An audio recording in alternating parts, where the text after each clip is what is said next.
สวัสดีค่ะอีกหนึ่งโครงการในฝันนะคะก็คือการจัดโต๊ะคอมใหม่ค่ะเพราะโดยปกติแล้วนะคะจะใช้เวลาอยู่ในมุมนี้เยอะมากทั้งดูหนังฟังเพลงทำงานเล่นเกมแต่ส่วนใหญ่ก็หนักไปทางเอนเตอร์เทนเมนต์นะคะสาระไม่ค่อยมีและนี่ก็คือโต๊ะทำงานที่เพิ่งประกอบเสร็จสดๆร้อนๆเลยค่ะเรียกได้ว่างานนี้นะคะจีทั้งเลือกเองซื้อเองประกอบเองกล้ามขึ้นกันเลยทีเดียวค่ะตอนท้ายคลิปนะคะจิตมีรายการทั้งหมดว่าซื้ออะไรมาบ้างตามไปดูกันค่ะ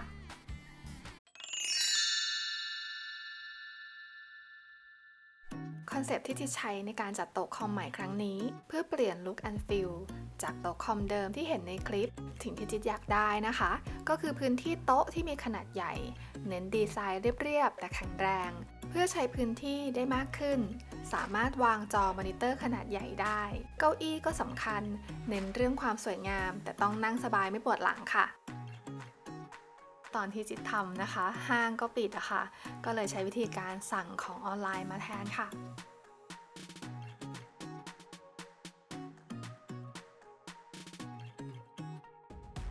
ส่วนประกอบของโต๊ะนั้นจิตเลือกใช้เป็นตู้ลิ้นชักเลือกรุ่น Alex จากอีเกีย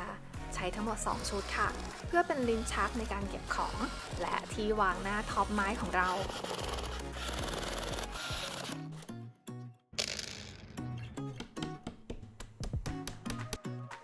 ขึ้นมา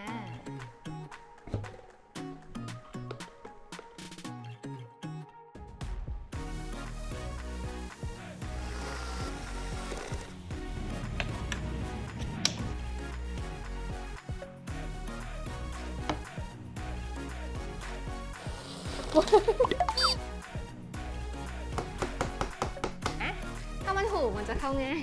ใส่ให้มันแน่นก่อนสำเร็จเดี๋ยวเราจะลองไปใส่กันเนี่ยมันจะใส่ล็อกไม่ดูมัน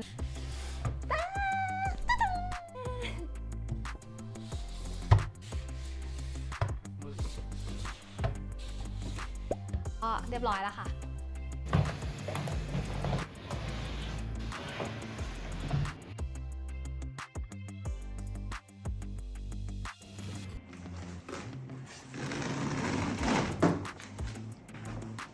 มันใช้กับครัวเนี่ย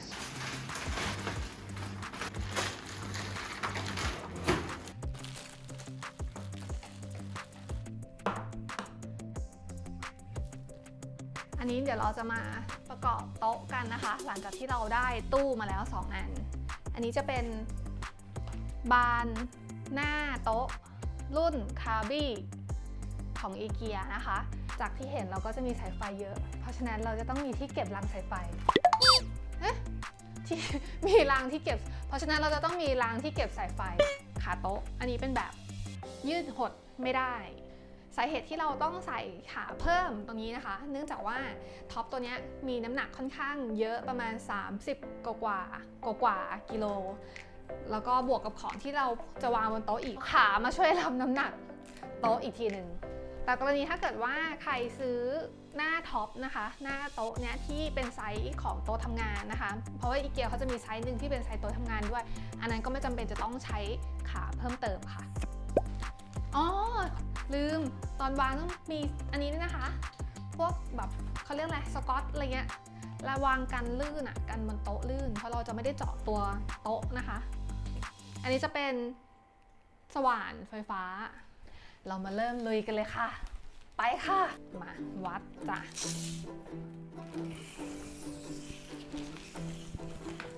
มันคือ246เซนติเมตรเพราะฉะนั้นหาร2ได้เท่าไหร่ตอนนี้เรากำลังวัดเพื่อที่เราจะเจาะขาโต๊ะ246หาร2 123ใช่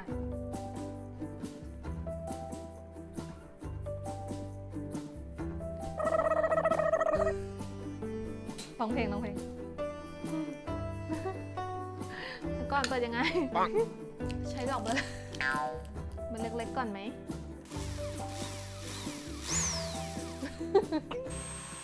เนื่องจากเป็นการใช้ไขควงแล้วก็สว่านไฟฟ้าครั้งแรกของจีนะคะก็เลยจะดูเงอะๆนิดนึงค่ะโต๊ะ คอมโต๊ะทำงานนะคะสิ่งที่จะดูรกตากวนใจก็คงหนีไม่พ้นพวกสายไฟนี่แหละค่ะเพราะฉะนั้นนะคะเราก็ต้องทำที่เก็บสายไฟให้เรียบร้อยค่ะอย่างน้อยก็มีรางสายไฟสอดใส่ไว้ที่ใต้โต๊ะก็ยังดีสำเร็จyes ได้ถึงอันใช้แผ่นเทปกาวสกราดเพื่อป้องกันไม่ให้ท็อปไม้ที่วางลื่นออกจากกันค่ะ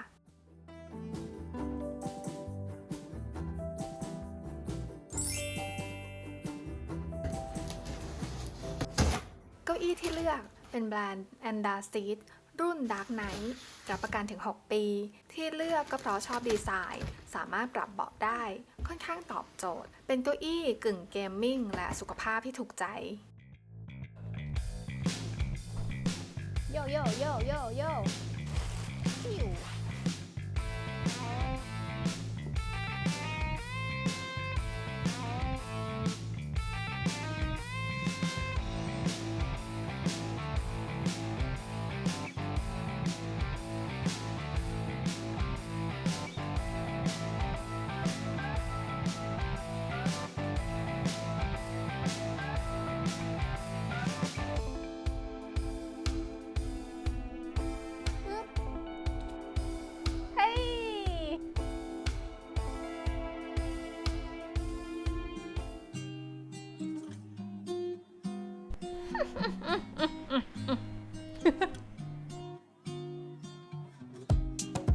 อันนี้เราก็ได้โต๊ะทำงานใหม่ของเราแล้วนะคะ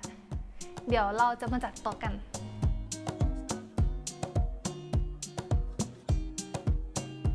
อันนี้เป็นโคมไฟนะคะของอีเกียเหมือนกันเดี๋ยวเราจะมาประกอบโคมไฟกันเป็นแบบนี้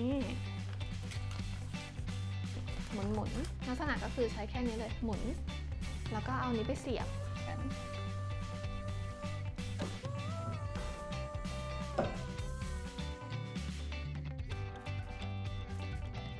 นี่แล้วใส่อีกทีนึงเลยใส่ได้เลยไฟไปใส่หมุนไปตะเดเฮ้ยสำเร็จง่ายสุดเท่าที่ประกอบมาเลย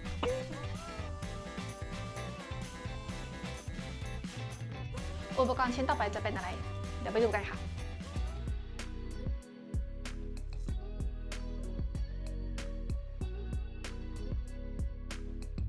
เดี๋ยวเราจะมาแกะกล่อง Huawei MateView GT มอนิเตอร์หน้าจอโค้ง 34 นิ้วกันค่ะ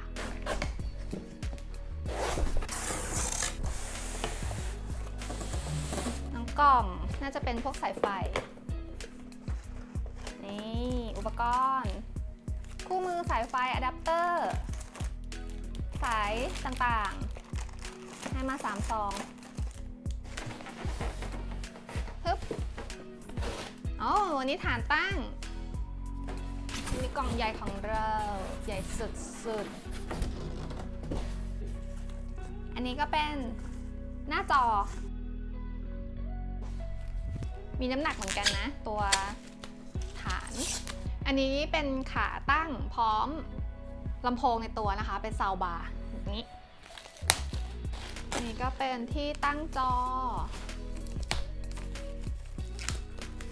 ทะเดลำโพงก็อยู่ข้างล่างแล้วก็เสียงออกมาจากตรงนี้ตะดในกล่องก็จะมีประมาณนี้ค่ะมีเท่านี้แล้วก็มีหน้าจอ1 อันเดี๋ยวเราไปประกอบกันนะคะเอาขาไปเสียบ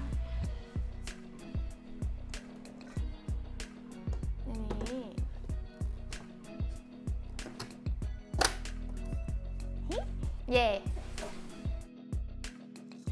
ตะดันว้าว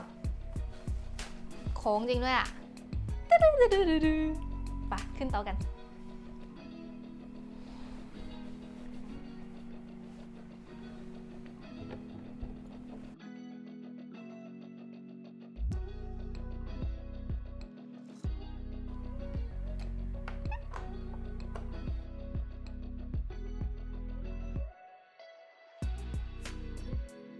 อันนี้จะใช้เป็น MacBook Air M1 ก็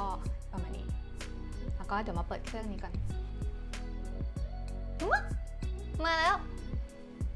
ดีใจตื่นเต้น มาแล้วฮะอุปกรณ์ตกแต่งเพิ่มเติมอีกอย่างหนึ่งนะคะก็คือชุดไฟตกแต่งเพื่อเพิ่มบรรยากาศในการทำงานเราสั่งมาจากออนไลน์นะคะชื่อยี่ห้อ Wiz ซึ่งสามารถเชื่อมต่อกับแอปพลิเคชันในมือถือได้ค่ะแกะกล่องกันดูค่ะวิวแกะกล่องพร้อมกันเลยอันนี้จะเป็นชุดเส้นไฟ LED ตกแต่งนะคะแบบนี้นี้ก็จะมีเป็นดาวน์โหลดแอปคู่มือแล้วก็ตัวสายไฟชุดไฟนะคะมีความยาวทั้งหมด2 เมตรค่ะมาพร้อมกับตัวเทปกาว 3M ค่ะไฟก็มีทั้งหมด16 ล้านเฉดสีนะคะแล้วก็มีอะแดปเตอร์ตัวนี้วิธีใช้ก็คือเอาตัวขั้วตรงนี้นะคะมาเสียบเข้าด้วยกันตรงนี้มันจะมีพลาสติกหุ้มเอาไว้ให้แกะออก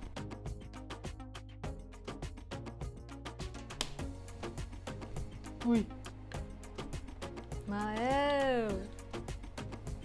เดี๋ยวเราเอาไปเชื่อมต่อกับแอปพลิเคชันนะคะเพื่อมาปรับแสงไฟกันค่ะส้มเหลืองเขียวฟ้าน้ำเงินม่วงชมพูแดงแล้วเราก็สามารถมีอุปกรณ์ตัวอื่นๆมาเพื่อมาเชื่อมต่อกับตัวนี้ได้อีกนะคะ